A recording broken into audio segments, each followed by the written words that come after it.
Hello everyone and welcome to another episode of Versus. This is where I take two Rainbow Six Siege operators, put them up against each other, and see which one is better in my own personal opinion.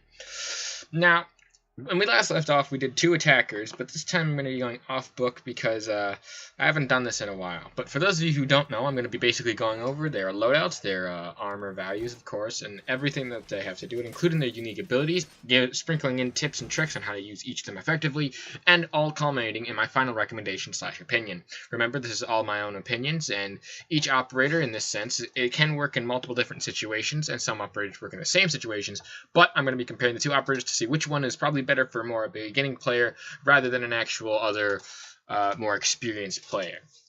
Again, as I said before, this is my own personal opinion. If you have a different opinion, you can leave it down in the comments below. But with all that said, now let's get into the final video. Let's get into the video.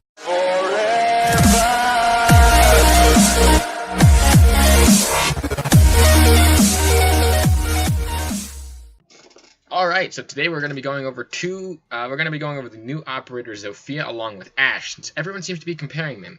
Now, we're going to be looking at these two. Operators, and we're going to start off with Ashe, of course.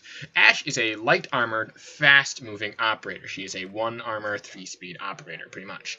And her whole and it does show. She is very fast and very effective, but you can't take a lot of bullets. Normally, like a few different bullets, and anything will take him down. Again, headshots are king, but more often than not, people say that her headshot hitbox is messed up, and that may be a little bit true, but it's more or less that her speed is just super fast.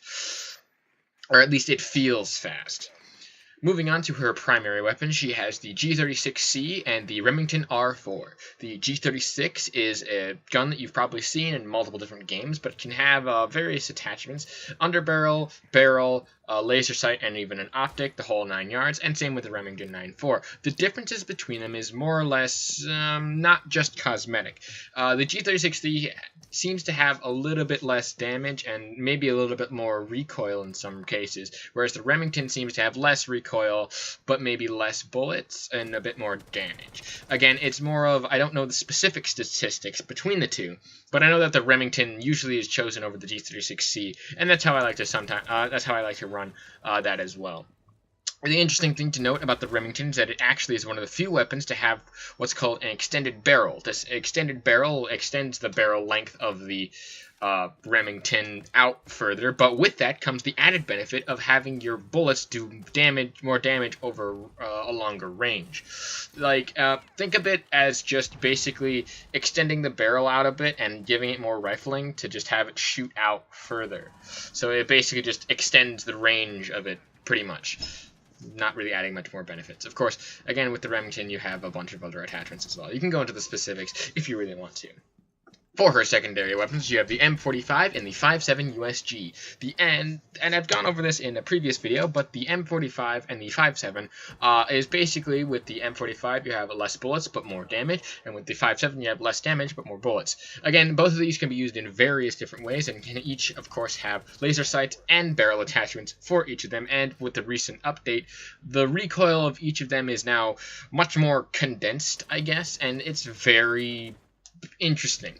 More often than not, I would say that you probably want to go with one of maybe the 5.7 if you're feeling less accurate, but the M45 is definitely one that you can easily use, especially with a lot of the recent recoil and stuff.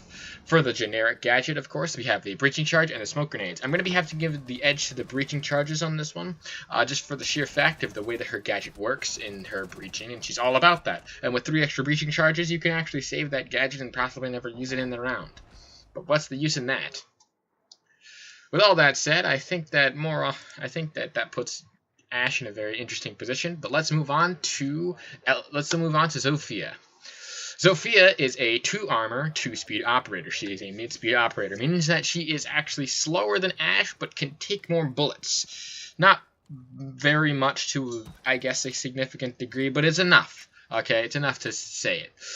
With that, she also comes with 2 guns, and she also comes with 2 different primary weapons, the LMGE and the M762. The LMGE is a very interesting LMG. I'm not really a fan of LMGs in this game, but with this one, I really became a fan of it after I found out that it had very manageable recoil for an LMG. That is, it's got similar to an assault rifle, maybe a bit more than a standard assault rifle.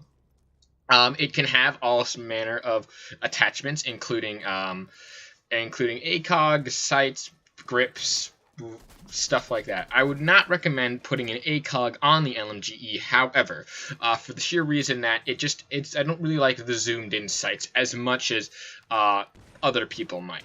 Again, if you were to run it on the LMGE, just be careful, because with that zoomed in, it might feel a little bit like there's a little bit more recoil than there actually is, and that placebo effect can make you and turn you off of the LMGE. Personally, the way I like to run it is foregrip compensator, and a holographic sight.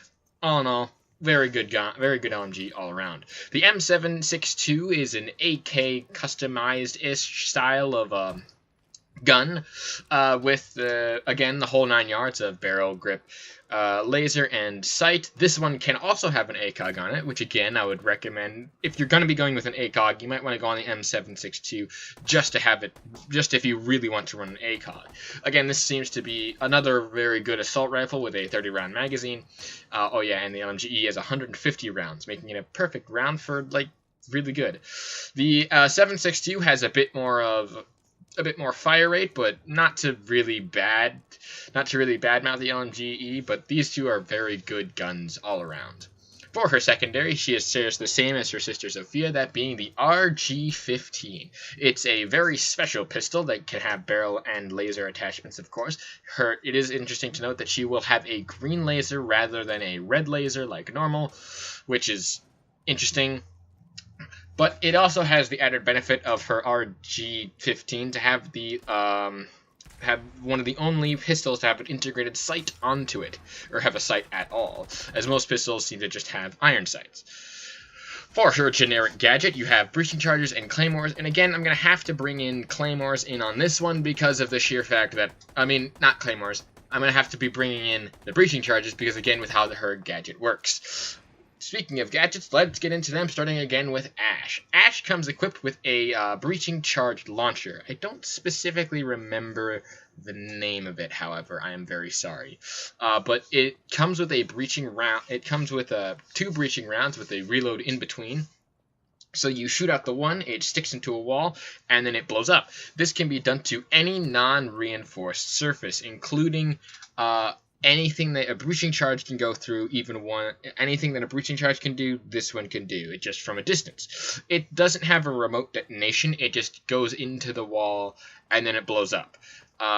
It's not remotely detonated, it just does its thing, and it will, in turn, explode. And again, if it's not reinforced, it will destroy whatever it is there. The hole is a bit smaller than an actual breaching charge, which is interesting to note because it does come with a few added benefits of having a bit more cover to work with, I guess. But again, you can still run through it, which is, again, pretty good. Moving on to Zofia's gadgets. Zofia comes equipped with a double-barrel style of launcher. The double-barrel style of launcher comes equipped with 2 different types of grenades, that being explosive and, of course, her concussion grenades. The differences between Ella's grenades and Ash's is that Ella's immediately does it upon impact, similar to an impact grenade, and creates a very similar hole. And again, this can be done from any distance and anything that is not reinforced. More often than not, you might find yourself actually using this. But the thing that you're probably more often going to be using is going to be her Zofia's launcher, Zofia's concussion grenades, acts in some ways similar to Ella's launcher, in that they have a radius detection. If the enemy walks within the radius before a timer goes off, they will be concussed. However, they do have a few second her grenades do have a few second timer, so you can tell if someone's not there, it'll go off a few seconds after you launch it. But if the person is there, it'll go off either immediately or whatever. Seeing as how it does not explode on impact, you can actually launch it and bank it around corners. This is good if you're facing a wall and you need to just quickly look into a room. You don't have to look inside of the room. You can either launch it up and around in some sort of weird manner. But again, it bounces around the room a bit and it will explode if an enemy is there, or in the eventual case that it does just run out on the timer. The concussion blast is similar to that of Ella's mines, and it is interesting to note that both Ella and Zofia are immune to each other's gadgets, since they have technically trained with each of these gadgets effectively to know how to cancel them out better. With all that being said, I think that we can now do a quick comparison of each of them and give you my own personal recommendation on which one you should possibly get, or which one is a bit better in my own personal opinion. So, in the comparison, which one is better, I would have to say that, sorry to all you Zofia people, but it's going to have to be Ashe.